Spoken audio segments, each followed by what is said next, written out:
This video will review how to send and receive Canvas messages. So if you were able to watch the Canvas navigation menu, you'll know that your Canvas messaging system is accessible via the global navigation toolbar on the top right and with the link titled Inbox. If I click on Inbox, I'm able to see a list of the messages that I've received, as well as where I can start a new message. So first what we're going to do is talk about how we can see the different messages that we have. So I'm going to choose, instead of all courses, my faculty demo course, and you'll see I haven't received any messages there. I want to point out about this menu that the courses listed here are all the courses that I'm actively teaching. I've starred them in my courses menu so that they come up kind of on my short list of the classes I'm working on right now.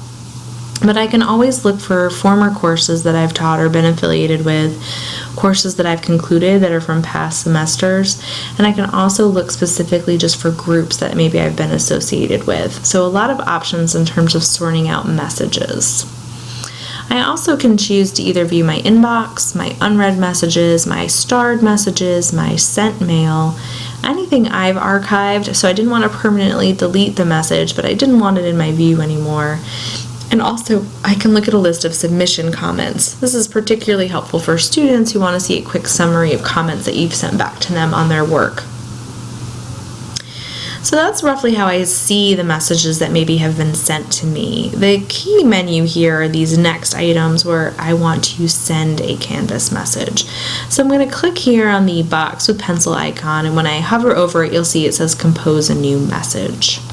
When I click on that, I'm going to get a drop-down list of all of those active courses. So again, here are these 4 main courses that I'm working in right now, and faculty demo has already been selected. So if I choose that course, I can then go to this address book box here, and it'll just pull up the people that are associated with my faculty demo course. And of course, I'm the teacher of that course, so I could send a message to myself.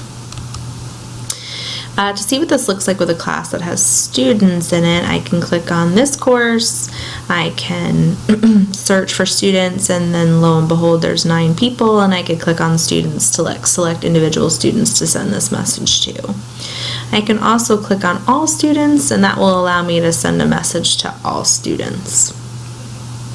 If we go back to composing a message, and I'm going to choose to send a message to this 1839 course, and I have 11 people in the course, I'm going to choose to send it to the students who are in this course. So I'm sending it to all of my students.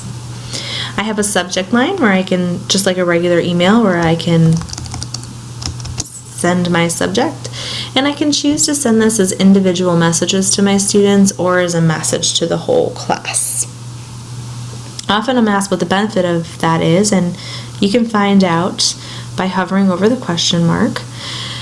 What this really allows faculty to do by sending them individual messages, when the student responds to you, they won't be responding to the entire class, they'll be responding to just you.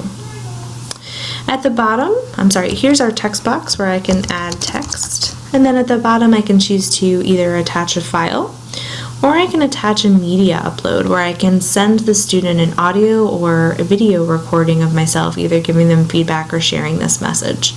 And when I'm ready to send the message, I just click send. But say I am looking specifically for messaging for a class that I'm affiliated with. So I pick a class I'm affiliated with, and I pick this message that Alex has sent me. And you'll see that now the menu above is now darkened. And so I can choose to respond to this student. And the same functioning is there. I can choose to reply all if I'm messaging between multiple students. I can choose to archive this message, or I can choose to permanently delete it. And then we have a few other options here where I could forward a message either to another student or another faculty member if I'm teaching, or I can choose to star the message, which might tell me that it needs to be followed up on. And you'll notice when I hover over, on the far left will appear a star and a blue dot. The blue dot would denote for me that it's a new message, and the star would denote that it's something I've starred for follow-up.